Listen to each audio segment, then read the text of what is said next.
Hi guys, Dr. Mike Freedman here. Today I just want to do a quick video on male hormone labs. Probably the most common question I get when I talk to guys about their annual labs is their testosterone. Really, they like to come back and either say, "Hey, look, my testosterone, I got 800." And they're really proud of that, or I have 300 and they're not so happy with that. But the problem is that when you go to your general practitioner and you do your annual blood work or your 5-year blood work, however often you go, and they just test for testosterone, it doesn't really tell the entire story because we have other things involved in that. So in my opinion, these things should be kind of the minimum labs that you test for when you're looking at hormone levels. Now this isn't going to be this isn't all the labs you would have if you were going on testosterone replacement therapy. For example, you would have even more labs than this, but this will just kind of tell the most of the entire story. If you have no symptomatology or anything like that, no testosterone related side effects or symptoms. So testosterone, it'll probably be total testosterone on your labs. On the paperwork it'll say total testosterone or testosterone. So that's just the total amount of testosterone floating around in your body.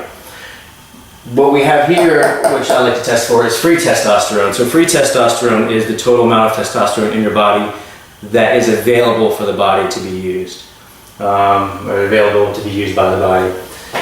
So the reason why that is because we have a little protein floating around called sex hormone binding globulin.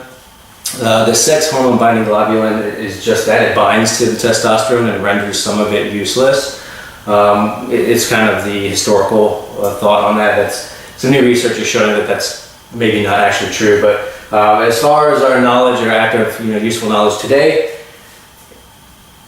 testosterone, total testosterone is floating around. Some of that gets bound by the sex hormone binding globulin and rendered useless. What we have left is the free testosterone. So you can just basically take your testosterone, subtract the testosterone bound to the sex hormone binding globulin, and what you get is the free test,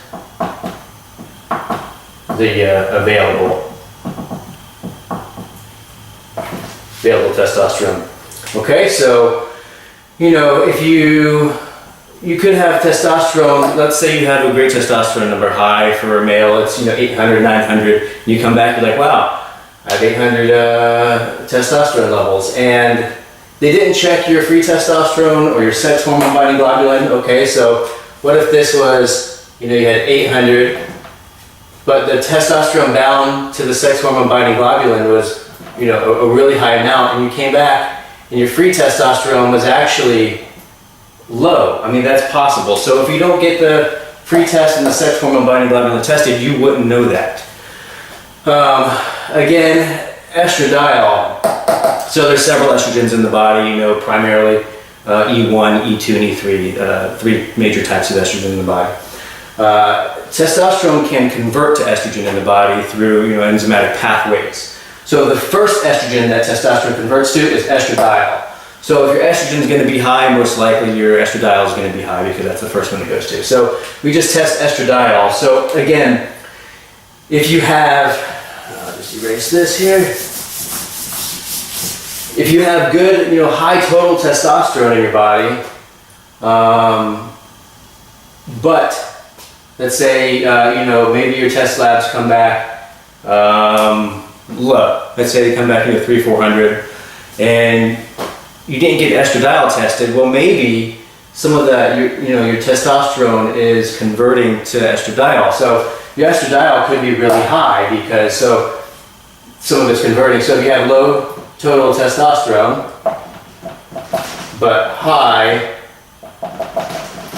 estrogen, then it's going to look, it's going to look like maybe your body's not producing a lot of testosterone when really it's producing enough testosterone, but it's just being converted to estrogen.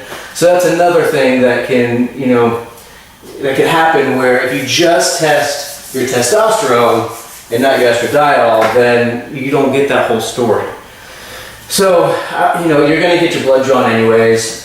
no one really enjoys having a needle stuck in the arm, so why not just get a couple more tests thrown in there so you don't have to go back and do it again if something's not right. We also like to just test for DHEA. It's it's a more mild anabolic hormone produced in the adrenal glands, but it has a lot of functions, gives you a sense of well-being. It actually converts some to testosterone. So we always just like to test that too. We usually test the S version. It'll be DHEA, usually S on your labs, sulfur. So then that's the basic sex hormones. These down here, TSH, T4, free T4, T3, and free T3, or we test for the thyroid. So first thyroid hormone test that most practitioners test for is TSH. TSH is actually the signaling hormone that goes from the pituitary gland in the base of your brain to the thyroid hormone and tells the thyroid to either produce more thyroid hormone or less thyroid hormone. So it's a signaling hormone. There's a lot of things that can vary with TSH. So, typically your pituitary gland tells increases TSH output for more thyroid hormone and decreases TSH output for less thyroid hormone. But if there's something going on with your thyroid hormone, if one of the many diseases you have for your thyroid, Hashimoto's is a real popular one, and especially in women today. So if your thyroid's not functioning properly, you could have really high TSH levels but low thyroid output because your pituitary gland's getting the feedback that there's not enough thyroid hormone in the body and increasing TSH to make more thyroid hormone, but the thyroid's just not doing that. So you could have, a really high TSH, and if you have a thyroid that's not functioning properly, you could have low T4, T3, etc. So that's why we test that. It kind of tells you the relationship that the thyroid has with the body, if the thyroid's functioning properly or not. So the T4, the free T4, it's the same story as the testosterone, the free testosterone, and the T3 and free T3. So the T4 and the T3 are the primary hormones released by the thyroid gland. There's also T2 and some other ones. The T3 is the most active form, the most thyroid hormone that's used in the body. T4 also. So the free part, the free versions of those are the parts of the T4 and T3 that are actually active for the body to use. Same as the testosterone and the free testosterone. So T4, some of it gets bound up, and the active parts, the leftover part basically is T4. T3, some of that gets bound up in the body by proteins, and the active form left over is the free T3. So I think that covers about most of the labs that I would order on a male patient just doing an annual routine lab, because today we see so many thyroid issues. No one really knows what it is definitively, but we have a lot of chemicals in the environment now. Our diets have changed a lot in the last 50 years. We're under a lot of stress these days, so there's a lot of things that could be contributing to that. It's kind of the glass of what we can handle in life is, I think, overspilling. And we see tons of endocrine disorders. So yeah, if you have any questions, you can ask me down below. Let me know how else I can help you. If you want to see any other videos, just let me know. I'll be making more.